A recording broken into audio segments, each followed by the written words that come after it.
You keep up there, man. Oh. Uh, Not to edit. Hi. Shalom, this is Levi Shore. Welcome back to Sweet and Good Torah. Freilka Purim, Purim Sameach, Happy Purim. We're going to go through the Kabbalah of the Megillah Esther. Of course, we can't do it without the great Rabbi Mordecai Darvish of the YouTube channel Gates of Mordecai. How can we have the Megillah Esther without Mordecai? All right, so we're going to bring up, what we're going to do is we're going to go through all the Sephiros of the 10 Parachim. I got this idea. I heard a shear from a rabbi. I think his name is Rabbi Ephraim Pavlovov. I'm sorry if I'm butchering his name. Puts out these great Torah videos. I'm sure you guys have seen. And he mentioned this idea of like the 10 Sephiros.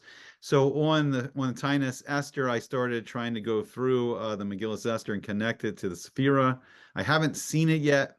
I haven't seen it yet anywhere. So I'm not sure if I have it correct, but maybe we got it good. Here, I'll bring up the share here.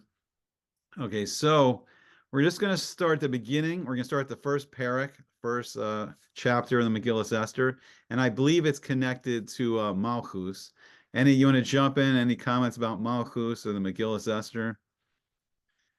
No, just simplicity that it's connected to kingship, Yeah. And then the first chapter talks about how big of a king Hashverosh was. Right. So I think it's a very easy connection here. Like Malchus is the lowest of the Spheros.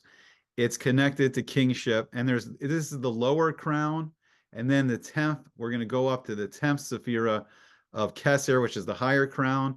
And we'll see in the whole Megillah how like Hashem switches control from the enemies of the Jewish people to the Jewish people, and then establishes Hashem's crown, even though Hashem's not mentioned at all in the Megillah, and it shows how Hashem's controlling all of history, but sometimes Hashem is hidden.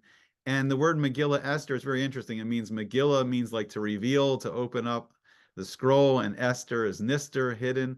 So it's revealing the hidden, and we're going to, Bezrat Hashem, see all kinds of secrets of Purim and the Megillah Esther day. Okay, so just to start off, then we can talk about it. So Malchus is kingship. It's the lowest of the Spheros.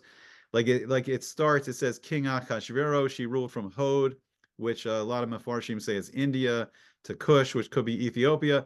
Well, if you look on a map, India and Ethiopia are very close together. So it's interesting. It doesn't seem like that's a big kingdom. But then I've seen people describe it that no, it goes from India and you go all around the world the other way and then come back to Africa, and he's controlling the whole world. He's controlling what's called the Kippah, controlled 127 countries, the Persian Empire. So it's interesting too. It's the Megillah does this in different places. So it's the third year of his reign. And it's going to go through different years of the reign of the kingship of Achashverosh. And one other thing to throw in here, it's very important.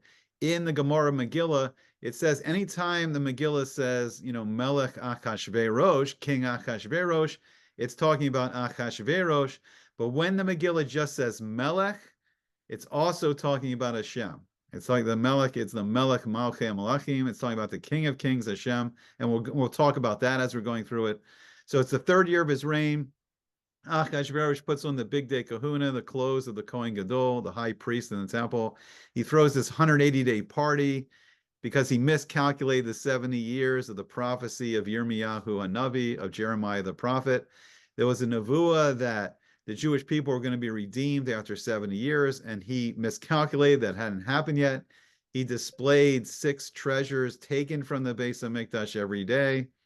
And that's like his big party. So his big party was celebrating that the Jewish people weren't going to be redeemed. Here, I'll let you jump in with. Oh no, I was going to say that if you noticed, like a lot of people erred in their calculations, and it seems to be a theme in the Torah where people are erring in their calculations, and then that's their downfall. Mm. Yeah, and I think that with the golden calf, where they erred, they thought Moshe was going to come down, and all of a sudden, they were off by a few hours, and and that's a great point that you're bringing up here, because like that's how the Yetzer Hara attacks us a lot of times. Like we have expectations about like how the world's going to go, but it's really Hashem's plan. It's Hashem's time, and we're not really privy to all those secrets. And we get like really agitated when things don't go according to our time. And that's how, right. And that's a big avenue for the Yetzer Hara to attack us. Like, Yeah, that's so a sticking point in Rabbi Dessler's Strive for Truth, translated into English, that he says that how do you know whether it's the Sahara or it's really like Hashem telling you to do something? Mm. And if you don't have time to do it, like you got to act now, move it, go right now, then it's from the evil side. Oh yeah. But if you could take your time and still make the same decision, that's Yeah. the good side. Yeah. So as you were saying, all right, Belshazzar in the book of Sefer Daniel, he was the last king in the Babylonian Empire, which came first. He miscalculated. And what's very interesting here is in the Megillah, Queen Vashti is actually the daughter of Belshazzar. She's the granddaughter of Nebuchadnezzar. And then she refuses to come to Achashverosh's party. Right. Yeah, it was a little. That's it. We know the reasons, right? She didn't want to come to the party, right? Yeah, you want to go into its little NC-17. So not for Yeah, kids, just but a little quick. There was oh an yeah, but argument you between go through him. the secret of that. You can go through the secret of that. Now there was just an argument between him and the other rulers. Who's the prettiest? Which nation is the prettiest? So Yeah. he said ours is the prettiest, and they said, okay, prove it. And so he called her to appear, but to appear in her birthday suit. Yeah. And I think just the and crown. She was only wearing a crown. That was like, yeah, only wear her crown, right? yeah, And not wear anything else. Again, yeah, hinting to Malchut. And so she didn't want to do so because on that specific day, Hashem made leprosy break out all over her body, mm. and very interesting, made her grow a tail. Yeah. So, and this was punishment because she used to make the Jewish women serve her and in the same manner, Yeah. in order to make fun of them and to belittle them. So the way Hashem works in the world is mida k'neged mida, measure for measure. As Yeah. you do, so will happen to you. And you know, and it's also interesting that you said just wearing a crown and wearing malchut, and also nakedness, meaning like because the malchut doesn't have anything by itself. It's Yeah. just the receiver or sphere. Mm. So completely without any clothes, without anything, and only the crown. Right. So So there's yeah, that. that's interesting. That midrash kind of hints this. So right, like the sphere of Malchus, right? Like you're saying, it receives the shefa, receives the spiritual flow from the nine spheros above it, ultimately coming from the Ein Sof, from the infinite being, from Hashem. Yeah, so that's interesting. It's very okay. So right, so Vashti, right? Vashti, this is why Vashti angered Achashverosh, and she was punished mida k'neged mida for her evil actions, how she was treating the Jewish servants. So then it's interesting. So then the Megillah introduces Haman, or Haman, as he's sometimes called, in the first Paric, but he's called here Mukan. The Gemara says because he was like Mukan, he was like destined, or he's prepared for destruction, like Hashem created him for this. So Mamukan, he advises the king that Queen Vashti not only has she wronged the king, his officials, and all the people in the kingdom, but Vashti's actions will make other women view their husbands with contempt. And so this is what he was advising. A royal edict should be written into the laws of Persia media that Vashti will never again appear before King Achashverosh. Vashti's royal estate should be given to another who is better than her. A king's decree throughout the kingdom that all wives will show respect to their husbands, great and small alike, and letters sent out to each country that every man should rule in his own home and speak the language of his own people. All right, what do you got to say? Oh, this it could be very Kabbalistic here because the man is supposed to be given to the woman, and the woman is the malchut, right? But she receives everything from her husband, Yeah, right? She receives the blessing, and she makes it into a baby, right? And she carries out that blessing. So if a woman is refusing, the malchut is refusing to accept that goodness, then then she's no longer useful. It's just like if a man is likened to the sky and a woman to the ground. oh, we're losing the audio. Sorry, we just lost the It can't audio be for some reason. received. Oh, now you're back. Okay. Uh-oh. It may just Pause it. repeat what you just said so we can get that. Can you pause? I don't know. Let me see. I paused, maybe. No, that's just a share. It? We'll edit it. Let's just keep going and we'll You just, hear? okay. Anybody home? I got it. I hear you. You hear me? Oh, good. Thank God. All right, let's just keep going. I'll edit that part. Let's just keep going through it. Okay. Okay. So basically, I'll just reiterate that the man is supposed to give to the woman. If the woman doesn't want to receive, then she's likened to the ground, and the man is the sky and the drops of rain. So let's say it rains in sand by the beach. So very little is going to grow over there because the ground isn't fertile for it. It's not ready for it, right? But as opposed to raining, in some ground like a farm ground that where there's seeds and it's ready to receive the water. So the same thing here. Women who are rebelling against their husbands are not seen as good fertile ground. So he's coming from a correct kind of place, but obviously we know he's got an evil plan Yeah. to get going. Yeah, I think what's interesting is like, right, I've heard a lot of like feminists have adopted Vashti as like their ideal, which is so scary. Like she was a very wicked and cruel queen. She was very into her own beauty and her own wealth and her own power. And right, it's and we're gonna see like the great qualities of Queen Esther are just the amazing of self-sacrifice and true beauty and truly good neshama. All right, but I think we'll go on to Yesod. But right, it's interesting. Like you brought up a lot of good points. Like Malchus is all about receiving, and like the ideal relationship is where like the husband gives to the wife and the wife receives. I mean, the greatest example of it is like right, the husband gives the zera, the seed, and then the woman receives it and cultivates it, and then she gives birth 9 months later to the baby to bring life into the world, and then just raising the children in the home, creating the malchus, creating the bias, just creating a place to grow, to grow and come close to Hashem. All right, so the next, when we move up, so it's the next chapter, second Paric, and the next Sephira is Yesod, and right, Yesod is the giving. Yesod's the giving. It's the Sephira where the spiritual comes into the physical world. We'll talk more about it. Any opening comments on Yesod, or should you want me to go through it a little bit?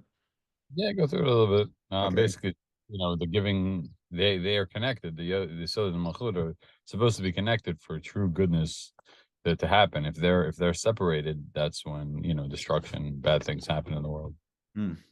All right, so we see here, so this is kind of like the misappropriation of Yesod, desire instead of like the holiness, the kedushin of bringing children in the world. Like Achashverosh, he's doing the opposite. It's like just lustful what he's doing. So we'll see. So Yesod, he says, so the king's attendants, they suggested young maidens of beautiful appearance. The maidens should be gathered together in Shushan Abira, the capital of the Persian Empire. And they should be put under the charge of Haggai, the king's chamberlain. So then we're introduced to Mordecai here, which is interesting. So Mordecai is the Tzaddik. The Tzaddik is the Yitzod HaOlam. The Tzaddik is the foundation of the world. Yesod also. So we see the misappropriation of Yesod, and then we see the holiness of the Tzaddik and the correct, way to use Yesod. And he's described as an Ish Yehudi, a Jewish man, even though he's from the tribe of Binyamin. We can talk about that. He's already in Shushan. There's a midrash that says that Achashverosh, Hashem brought Achashverosh to Mordecai, who was already in Shushan. His name was Mordecai ben Yair ben Shimi ben Kish. He's an Ish Yamini. It means he's a man of the tribe of Binyamin. He's a man of the right, a man of chesed, of kindness, who had been exiled from Yerushalayim, from Jerusalem, with Yechaniah, Melech Yehuda, one of the kings of Judah, one of the kings of Yehuda, Yechaniah.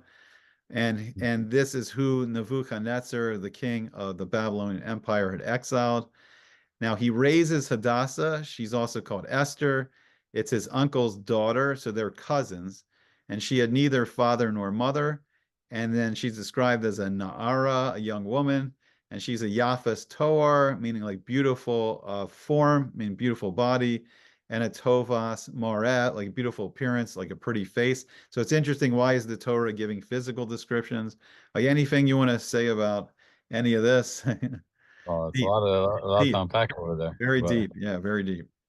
so yeah, Mordecai is we say he's from the tribe of Binyamin, who's supposed to bring down the downfall of Amalek, right? Because of years earlier, Shaul was supposed to destroy Amalek and he didn't.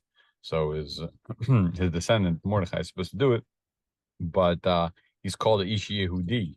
We know that once the tribes were exiled, all the tribes of Israel were brought under the flag of Yehuda, and everybody's called a Yehudi nowadays, even the Levium and the Kohanim. But the Gemara says that why is it called Yehudi is because anybody who doesn't bow down to idol worshiper is called a Yehudi, meaning like he's testifying that there's only one true king in the world. All right, lehodot is to to admit that there's only one true power in the world. So anybody who and we'll see later on in the Megillah that he doesn't bow down to Haman. He doesn't bow down. Haman put a little idol on his chest, around his neck, and he made everybody bow down to it. And Mordechai just refused, even though it was the king's decree that everyone should do so. Hmm. All right, and then go ahead. Okay, no, but we see right here's the misuse of Yesod in some ways, because like the attendants, their plan was like each woman, each Na'ara, really a maiden, really it should be an unmarried woman. We can talk about the secret of Esther and Mordecai, right? They each Na'ara, each young woman was supposed to be treated with 6 months of the oil of myrrh, 6 months treated with perfumes and cosmetics. She would go for one evening. She would leave the first harem. She would come to the king and have, relations with the king. And then in the morning, she would return to the second harem. This was now she was given to another man named Shasgaz, the king's other chamberlain in charge of the women. Esther was taken to Achashverosh. Now it says the 10th month, but I really think it's the 10th of Teves. And that's one of the secrets of the 10th of Teves of where, and Esther didn't go willingly. She was like kind of like kidnapped against her will to go to Achashverosh. One of the big secrets that it says in the Zohar, and we'll discuss this, is that Mordecai and Esther were actually husband and wife. A lot of people don't know that. So they were married. So she's taken against her will. She's not really a basula. She's a married woman. She's taken against her will. And this is in the 7th year of the king's reign. And it's on the 10th of Teves. And the king loved Esther more than all the other women. He placed the royal crown on her head. And the king made a Mishteh Gadol, a special great feast, another great party for all his officers and his servants. And this was Esther's banquet. Anything here? Or? No, but you see the 10 and the 7 repeating 10 sfirot and the 7 lower ones that need rectification. Yeah. So Machod brought together. Right. So this is the misappropriation of like the lowest sphere of Malchus, which is the queen, and then the next 6 above that, which are called Zer Anpin, and that would be like the king, the lower king, and the lower queen. It's not holiness. They're actually breaking up of the kedushin of Mordecai and Esther, and now kidnapping Esther against her will to go right with Achashverosh, and that's causing, right, like you said, it's destroying, it's causing a kilkul in the spheros. It's right, it's not good right now. Yeah, so it's a different yesod, a non-kosher yesod into a kosher yesod, into kosher machod. And it's very interesting. It's like this harp on beauty. When we know like that Shlomo Melech said in Song of Songs, not Song of Songs, but Mishlei, Proverbs, that Sheker Achen Bevel Yofi. Yeah. Right. The lies of beauty and the emptiness, the vanity of beauty and appearance. And the woman that fears God, she's the one who's going to be praised. We're going to see that play out in the Megillah, I think. So I saw an interesting commentary. I think it was from the Vilna Gaon on the Megillah, and he was saying, in the ancient world, a person's inner beauty of their neshama, the inner beauty of their soul, would be physically manifest in the ancient world. So if someone was beautiful on the inside in the ancient world, they would be beautiful on the outside. And that's why, it's important that the Torah is describing Sarah and Queen Esther here and other women of the Torah. It's purposely describing them as beautiful to show their inner beauty is manifesting in the outer beauty, but the world's not quite like that anymore. Everything's mixed up. Everything needs a tikkun, it needs a rectification. It's not people can be beautiful on the outside nowadays, and sometimes they're, they're not as nice on the inside, and some people can be not so nice on the outside, but beautiful on the inside. So the world's not, it hasn't gone through that tikkun yet. Yeah, the Zohar says that's the Eitz Hadat Tovara, like the knowledge of good and evil. So same thing. People are likened to Esk, Adam Etz Hasadeh. Person is the tree of the field, so he's likened to a tree, in which they have opposing outer and inner forces. So that's the knowledge of good and evil. And Yeah. if it's like consistent, then it's the Eitz Chaim, it's the tree of life. So I guess they were on the part of the tree of life going on over there. Very interesting. All right, so we'll just finish it up here. So it says Esther is told, like Mordecai instructs her, don't say anything about her family, where she's from. Don't say she's Jewish. Don't say what nation she's from. Not that she, her family means that she's from the royal family, like you were saying before, of Shaul HaMelech. Her and Mordecai were descendants of King Shaul, the first king of Israel. Don't say you're from the royal family. Don't say you're from the Jewish people. So Mordecai gave her that, instruction. She listened to him. Mordecai sat at the king's gate. Now here a king is Hashem's gate. Mordecai serving Hashem. He heard of the plot of Bigsan and Teresh to kill Achashverosh. He told Queen Esther. Esther tells the king in Mordecai's name.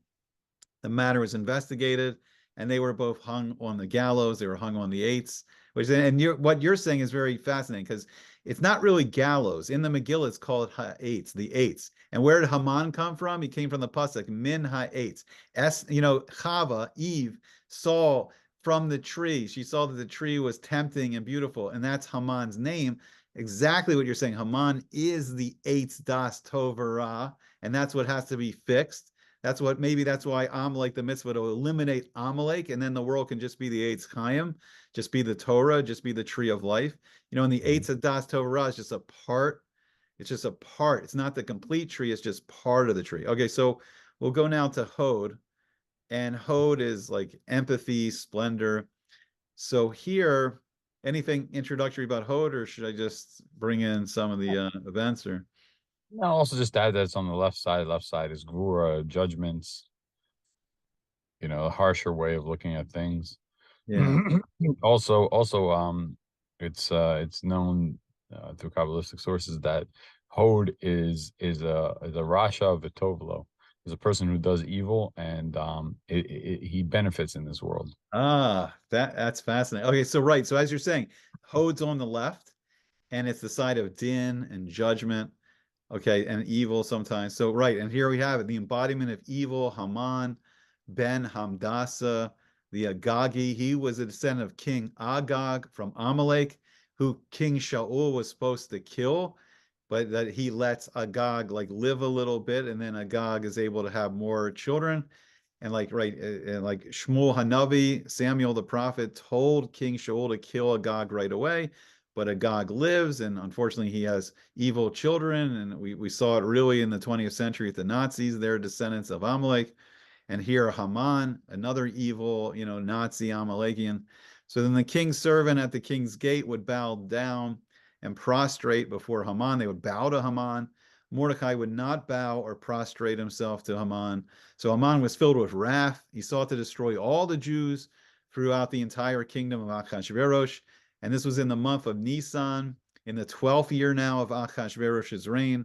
And a lottery was cast from day to day, month to month, all the way from the first month of Nisan to the 12th month of Adar. Now, any comments here? It's so deep. All of it is so deep and filled with mystery. Yeah, so obviously Haman is he's like the evil person who benefits greatly in this world, because he's made like the number 2 under King Ahasuerus, right? Yeah. And he wants everybody bound down to him, right, to show like how great he is. And then you have Mordecai who is saying that I'm not doing that. Like, Yeah. forget about that, right? I only bow down to one true God. Only to Hashem, right? Only to Hashem, not to the Avodah Zarah of Haman. No emissaries going on over there, Yeah. And also you have the connection of the beginning and the end. Yeah. So the month of Nisan is the beginning month, and the end is Adar, right? Adar is the last month, so it's it's a connection of the beginning and the end, and that's what we have Keter Malchut. Like Keter is like the beginning, and what's in the beginning will manifest at the end. Yeah. What's in Keter will manifest in Malchut, because we know that's how the light channels in from the Ein Sof to down to our world, is through these channels. So what's in Nisan, which is the beginning, is going to be manifest at the end. Very good, very fascinating. That's from Sefer Yetzirah, right? The beginnings in the end, and the ends in the beginning. It's all right. all connected. Right, the circle of life, as some people like to say. So Haman said to Achashverosh, like the Jewish people, they're an Am Echad. They're one nation. They're separated from all the rest of the nations because we're the Am Echad, and then we can connect to Hashem, who's the Echad, the one infinite being. The Jewish people are saying they're scattered, they're dispersed among the countries of your kingdom. Their laws are different from other nations, and they do not observe the king's laws. And I think his accusation here, since he's using just king and not king, he's saying they're disobeying Hashem's laws, the mitzvos of the Torah. He's accusing the Jews, Haman's accusing the Jews of not upholding the Torah, not fully accepting the Torah Shel Peh, the oral Torah. And then Haman will pay 10,000 silver talents to destroy them. I believe it's a little over $500 million that he paid in silver. And then the king removes his signet ring. He gave it to Haman ben Hamdasa, the Agagi, the enemy of the Jews. And then Achashverosh says, the silver is given to you, Haman, the nation also, to do as you see fit. I believe it says in the Gemara, it's like a man has a pile of dirt on his field, and the other man has a hole in his field, and they're just, you don't even have to pay me for the dirt. I need the dirt to fill my hole. And it's like the two of them had the same plan. He's like, you don't even have to give me the riches, Haman. I also wanted to, get rid of the Jews, Chas v'shalom. They had the same idea. Any comments there? No, it says that this removal of the signet ring that was given over to Haman made more Jews come back to their Father in heaven than all the other prophets and prophetesses that ever lived amongst the Jewish people. Yeah. So I guess fear is a big motivating factor. And so sometimes sometimes a little fear can get us going in the right direction. So the King Scribes, they wrote on the 13th of Nisan what Haman dictated to the king's satraps, to the governors in every country, to the officials of every nation, to each country in its own language, written in the name of King Achashverosh and sealed with the signet ring. And the letters sent out with the courier, and it was like Lahashmid, Laharog, La'abed, Eskol Yehudim, Ushalal Livuz. Like, to destroy them. So it's like 4 Lashons here.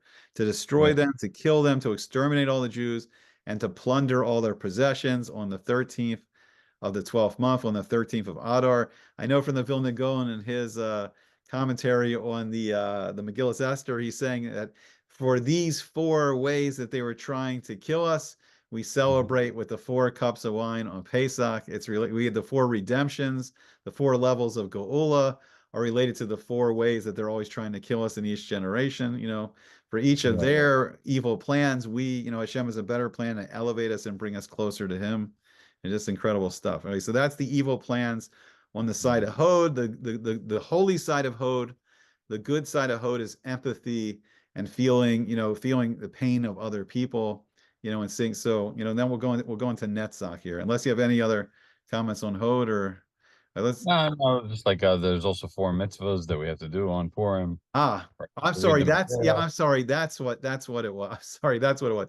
Yeah. The Vilna Gaon was saying the 4 mitzvahs that we got on Purim are related to the 4 ways they tried to kill us on Purim. You're right. That's what the Vilna. Thank you. That's what the Gra said.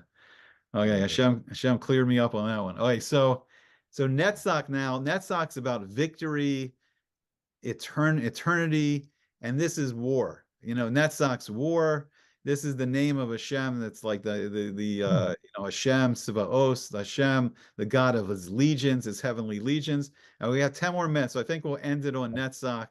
We'll make this a part 1, and then B'ezras Hashem at some point we'll make a part 2. But Netzach's war, and we're going to see how a tzaddik goes to war. How a righteous person goes to war. Mordecai, he tore his clothes and wore sackcloth and ashes. He went into the middle of the city and cried a loud and bitter cry. And he came until the front of the king's gate. Now, this is not just Achashverosh's gate. This is Hashem's gates, the gates of tefillah, the gates of prayer. He's praying to Hashem. And then he encourages the whole Jewish people. There was great mourning among the Jews, fasting and crying and lamentation, sackcloth and ashes. Esther's maidens and the chamberlains told her, and she was greatly distressed. And she sent garments to clothe Mordecai, to remove the sackcloth. He wouldn't accept. And Esther ordered Hathach, the Gemara says this may be Daniel, to go to Mordecai in the city square in front of the king's gate. And Mordecai sent info of a sum of money that Haman promised to pay royal treasuries. How much Haman wanted to pay, the 10,000 silver talents. Copy of the decree to kill all the Jews to show to Esther, to beg her to go to the king, to plead for her nation. Esther sends Hathach back with a message that no one is allowed in the inner court of the king. Who was not summoned will be put to death, and she has not been summoned to the king for 30 days. All right, what do you got here? This is deep. Netzach is it's the sphere that shows a tzaddik veralo. It's a person who's righteous but has a difficult time, a trying time in this world. So it seems like that's what's going on. Like the tzaddikim are going through some tough, trying times right there. Yeah, I mean, it can't be clearer than here. It's just so clear. It's amazing. So, right, this now Mordecai's gearing up for war like a Jew. You know, he's doing teshuvah. He's taking off the physical. You don't need the fancy clothes. You know, it's ashes of mourning. You know, we're going to turn back into dust, into ashes, into dirt. You know, just being humble, lowering himself, that only truly Hashem is the one. And these are talking about the gates of prayer. Like now he's beseeching Hashem, you know, trying to get the whole Jewish people to do teshuvah, to cry out to Hashem to save us. This is the only Melech. This is our king. This is the only one that can save us from these tragic events. So you go to the source, right? Yeah, go to the King of Kings. And now Mordecai sends a message back to Esther. He says, "You may not escape in the king's palace. Don't be silent. Relief and deliverance will come to the Jews from another place, while you and your father's house will perish. Maybe it was for such a time as this that you attain your position." Esther replied to Mordecai, "Go, assemble all the Jews in Shushan and fast for me. Do not eat or drink for 3 days, night or day, and I will fast with my maidens." Incredible. Yeah. So you see, like run away from the physical, you become more spiritual, right? And Mordecai says to her that there's no coincidences. Like if you don't go save the Jews will be saved. We have a divine promise. Something will happen, and something will be destroyed in the evil plotters' plot to destroy the Jews. But you know, maybe this is the reason that you came into this position to go help them. So don't think you're going to save yourself by like being silent at this moment. Like go and do your mission. And she accepts. And but she knows that she needs divine merits, right? And there's two ways to get divine merits. Either you do good things or you erase the bad things that you've done. And by doing tshuva, we erase the bad things. It's much easier, I guess, to say than to go out and actually do something. I guess they take that route. Yeah, no, this is the beginning of the turnaround. This is the beginning of the defeat of evil. So we saw, like, how do we get into trouble with Hashem? Like the Jews went to this great feast and they were watching Achashverosh dress up in the clothes of the Kohen Gadol, the high priest, desecrating the temple, desecrating all the kalim, all the utensils of the temple. And Achashverosh was celebrating that we would never be redeemed from Hashem. We would never rebuild the Beis Hamikdash. We would never rebuild the temple. And now it's all turning around. And now our fear of Haman's decree is encouraging us to do teshuvah. And now we're going towards getting the rebuilding of the temple. We're going towards us being redeemed. And in this whole Megillah, which we'll talk about more in part 2, in all of this is the seeds of Mashiach ben Yosef and Mashiach ben David. You know, Mordecai is from Binyamin. That's the sons of Rachel. That's Mashiach ben David. And this is all leading to Ezra and Nehemiah rebuilding the second base of Mikdash, the second temple. And Ezra and Nehemiah, right? Nehemiah was a descendant of King David. Zerubbabel, he was a descendant of King David, and that's Mashiach ben David. And we'll talk about that more in the second part. I'm sorry, what were you going to say? No, I would say Rachel is Yosef. Yeah, Yosef, right. Yosef and Okay. Benjamin. Joseph and Benjamin, Joseph and Benjamin are both the sons of Rachel, right? Yeah. So Mordecai, right? Mordecai here is a simon, he's a hint, he's a sign of in the future, the Purim of the future, when we have the redemption of Mordecai Ben Moshe. See, we get so drunk we don't know the difference between Mordecai and Mashiach. Maybe we can get Mashiach. No, but like we'll see the ultimate redemption. And I've been hearing great sharing, but then we'll really understand Purim. Like we haven't really experienced the Simcha of Purim until Yemotza Mashiach, until the days of Mashiach. Then we'll really start to understand Purim. We'll really start to get the secrets of the Or and the Simcha, the Or, the light of the Torah, and the happiness of Purim. We got 3 minutes, 3-minute warning. Any final comments here? No, it says Makim Karaticha Hashem, right? From the depths that will call out to you. And it seems like this is the low point, and from the low point they rise up. But you have to go all the way down to scrape the bottom of the barrel and then start rising up.